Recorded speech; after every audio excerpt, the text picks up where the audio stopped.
Welcome back. Let's just jump right into this explainer, because we've got a seriously fascinating convergence of events to unpack today.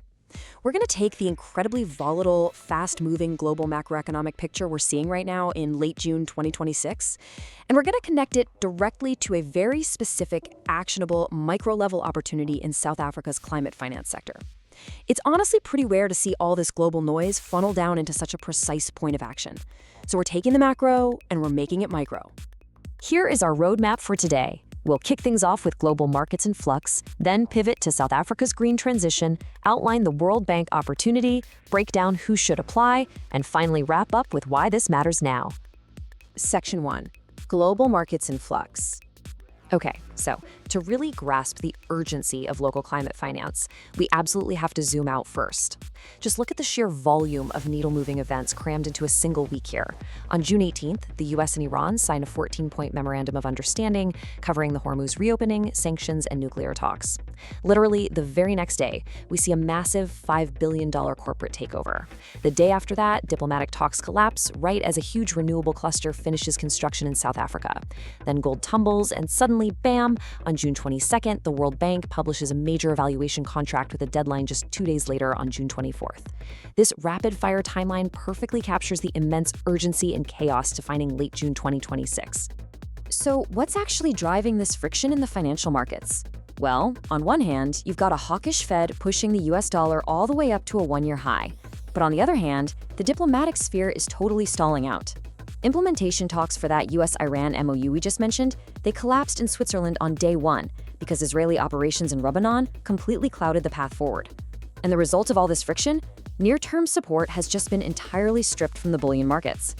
Gold has retreated to a 6-week low, which actually prompted Goldman Sachs to cut the price target down to $4,900. I mean, we are looking at a highly reactive environment right now. But here's the wild part. While geopolitics stall out and gold retreats, corporate execution is full steam ahead. Take a look at this. Ingredients all-cash $5 billion takeover of Tate & Lyle. This single massive move creates a specialty ingredients group serving customers in over 120 countries. They're looking at a combined market value approaching $10 billion with $130 million in projected annual synergies. The takeaway here is absolutely crucial. While diplomatic talks stall out, high-level corporate consolidation and strategic investments are aggressively pushing forward. Which brings us to Section 2, South Africa's green transition. Let's pivot away from the global chaos for a second and look at what's actually getting done on the ground in South Africa's energy sector. 520 megawatts. That is a massive number. It represents the total capacity of the newly completed Coruscant 2 renewable energy cluster. This was a massive joint achievement by Anglo American and EDF Power Solutions, really anchored by the Hartbeespoort wind farm reaching commercial operation. And to put that 520 megawatts into financial perspective, we're talking 15 billion rand. That's the amount of private clean power infrastructure investment that was just delivered specifically to South Africa's mining sector. It brilliantly illustrates that, despite all the global market hesitation we just talked about, this region is absolutely ripe for execution, and it's drawing massive private sector capital right into its green transition. Moving on to Section 3, the World Bank opportunity. So we've gone from global noise to private sector execution, and now we're narrowing the funnel completely down to a hyper-specific, multilateral public sector contract. This is RFxNow 2022-582, issued by the World Bank Group.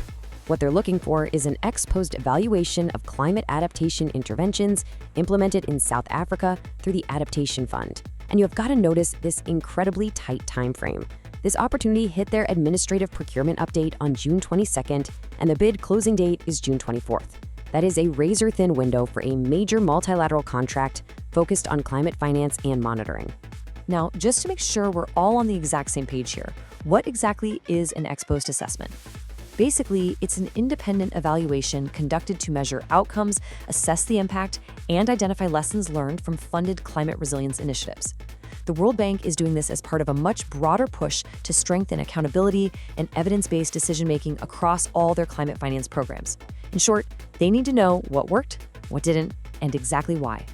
Section 4. Who should apply? This is where we talk directly to you, the consulting firms and specialists tuning in. What kind of profiles is the World Bank actually trying to attract here?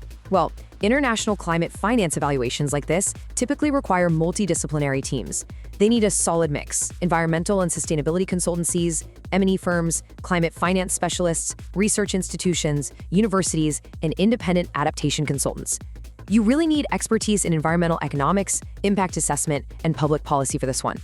And actually, if you're a South African firm with demonstrated experience in climate resilience and development finance, you're incredibly well positioned here, whether you're bidding directly or forming a strategic consortium that blends local and international expertise. And finally, Section 5. Why this matters now. Okay, let's tie it all together. Synthesizing the macro context we started with and this micro opportunity, we're looking at massive, broader stakes for both South Africa and the global consulting industry. South Africa is rapidly expanding its climate adaptation agenda, and for very serious reasons, right? Mitigating extreme weather events, addressing water security challenges, and improving infrastructure resilience. These aren't just environmental talking points anymore. They are critical investment priorities. And as regional climate risks grow, the highly lucrative climate finance market grows right along with them. For consulting firms, landing this contract is a huge opportunity to deepen engagement with multilateral development institutions. Because beyond just this one contract, it signals a rapidly rising demand across Africa for specialized services that guarantee transparency, accountability, and real, measurable outcomes in donor-funded programs. So if your firm fits the bill, here is your exact game plan. Step 1, you need to actively monitor the World Bank's procurement platform. Step 2, review the detailed eligibility requirements, submission guidelines, and supporting documentation for RFxNow 2022-582. And Step 3, you absolutely must submit your documentation before that incredibly strict June 24th deadline. The window is closing fast. We started this explainer looking at global diplomatic stalemates and shifting gold prices, and we funneled all the way down to a public sector climate contract closing in literally a matter of days. That is the reality of our fast-moving global economy right now. So, I'll leave you with this final, vital question to think about. Is your firm ready to measure the impact of Africa's climate future? Thank you so much for joining me for this explainer. Stay focused out there, and I'll catch you next time.